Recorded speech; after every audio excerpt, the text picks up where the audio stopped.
Oke Mbak Sarah, jadi kalau untuk Gibran pasti bisa menguasai karena sudah pernah sebelumnya juga ya. Saya mau ke Mbak Regina. Mbak Regina, kalau kita lihat di debat capres sebelumnya, sebagian besar semuanya itu punya perhatian masing-masing. Ada perhatian untuk Anies, ada perhatian untuk Prabowo, ada juga perhatian untuk Ganjar. Tapi sebagian besar warganet ternyata memberikan sentimen positif untuk Anies. Artinya Anies pasti sudah menetapkan punya standar yang khusus, standarnya tinggi untuk Gus Imin. Jangan sampai lebih jelek nanti. Apakah ini bikin Gus Imin jadi lebih grogi buat besok?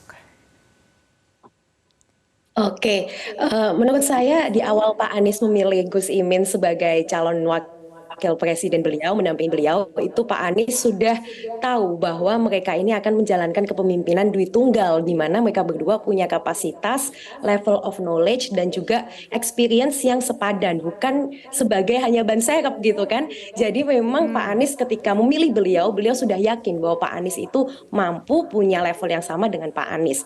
Apalagi sebelum kemarin debat ini nanti berlangsung, Caimin dan juga Pak Anies sudah melakukan banyak sekali program ke daerah-daerah dengan anak muda, contohnya seperti Desa Anies, Selepet Imin, itu di situ sudah membuktikan bahwa mereka sudah sangat familiar dengan isu-isu anak muda dan mereka mau bahkan untuk ditodong langsung pertanyaan, di challenge gagasannya, dan menurut saya itu akan membuat persiapannya akan jauh lebih matang nanti di debat perdana cawapres nanti, gitu. Oke, jadi pada saat memilih aja itu pasti sudah ada standarnya ya Mbak Regina ya. Kalau begitu sebelum kita lanjut lagi saya mau ajak kita semua, kita akan simak dulu analisa pengamat politik Khairul Umam berikut ini. Kita simak. Kemudian karakter pendekatan ofensif akan jauh lebih efektif untuk menunjukkan titik beda antara kubu perubahan dengan pihak yang di-challenge atau ditantang. Dalam konteks ini adalah kekuasaan yang berjalan.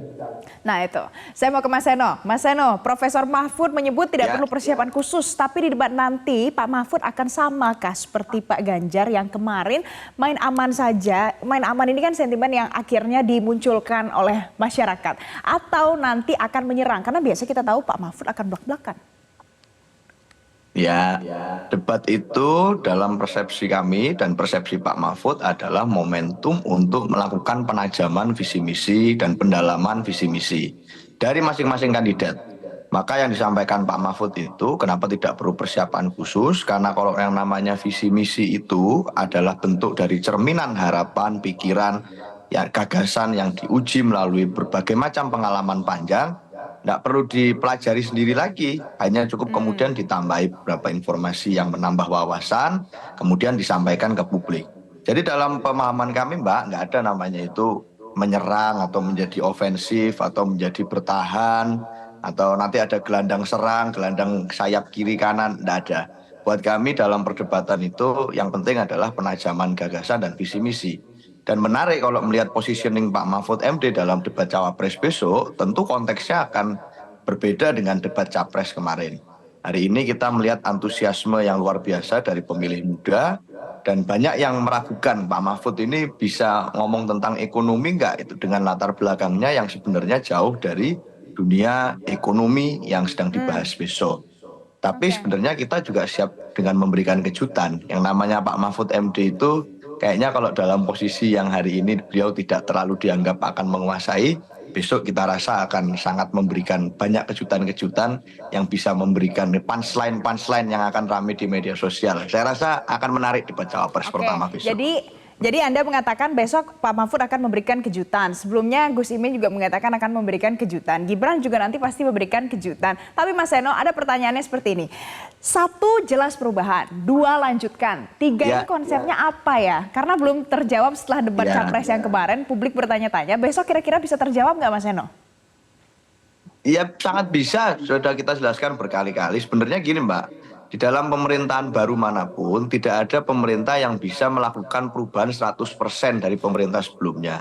Tidak ada juga yang bisa melakukan keberlanjutan 100% sama dengan pemerintahan sebelumnya. Tidak mungkin terjadi. Maka kita tidak ingin terjebak dalam narasi apakah kita harus perubahan atau keberlanjutan. Dalam setiap pemerintahan itu pasti ya harus ada yang diperbaiki kalau ada yang kurang baik. Dan harus ada yang dilanjutkan, ada yang dirubah dan ada yang dilanjutkan, itu pasti. Maka kita ingin melakukan itu. Nah, cara memperbaikinya bagaimana yang dianggap paling efektif oleh Pak Ganjar dan Pak Mahfud, caranya adalah melalui percepatan. percepatan korupsinya harus disikat, percepatan pembangunan dan lain sebagainya. Tapi yang bagus ya dilanjutkan, yang kemudian buruk ya dirubah. Jadi tidak ada kita bermain di posisi yang ekstrim perubahan atau ekstrim keberlanjutan. Kami rasa narasi Pak Ganjar dan Pak Mahfud clear. Oke, Mbak Sarah, tadi Mbak Seno mengatakan kalau di debat itu tidak perlu ada yang menyerang. Namanya juga debat seperti biasa. Tapi kalau kata Gus Imin, kalau yang menyerang itu kan membuat hangat. Kira-kira Gibran nanti strateginya bagaimana, Mbak Sarah? Saya rasa hanya Gibran yang akan tahu. banyak hal yang dari pengalaman saya juga di debat waktu Pilkada 2020, banyak hal yang muncul itu pas on the moment, on the spot. Jadi saya rasa Mas Gibran juga sebagai anak muda yang saya rasa dengan pengalaman beliau akan melihat seperti apa momentumnya. Mungkin bukan menyerang, perspektif kita ini kan lebih kepada mungkin ada menantang, pertanyaan yang mungkin menggelitik atau sedikit mempertanyakan kebijakan tapi tidak pernah menyerang secara pribadi. Itu sudah prinsip kami dari dulu karena kami melihat bahwa semua paslon adalah putra-putra terbaik yang tentunya untuk kita bisa meraih Indonesia Emas 2045 kita harus mempertahankan persatuan Indonesia. Oke, singkat saja kalau Mbak Regina, signature-nya Gus Imin gimana Mbak Regina?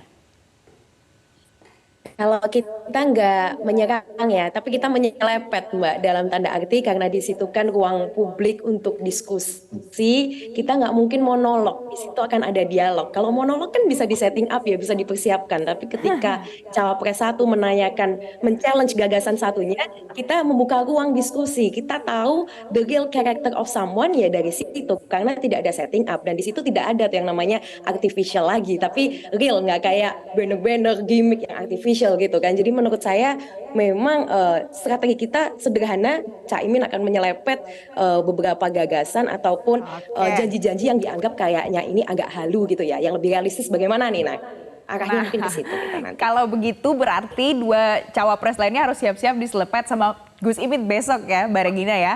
Tapi Mbak Regina, Mbak Sarah, dan Mas Seno jangan kemana-mana dulu. Pemirsa, kita masih akan kembali untuk Anda, ada perbincangan lanjutannya seputar debat cawapres besok hari. Jadi jangan kemana-mana, tetaplah bersama kami. Jelajahi cara baru mendapatkan informasi. Download Metro TV Extend sekarang.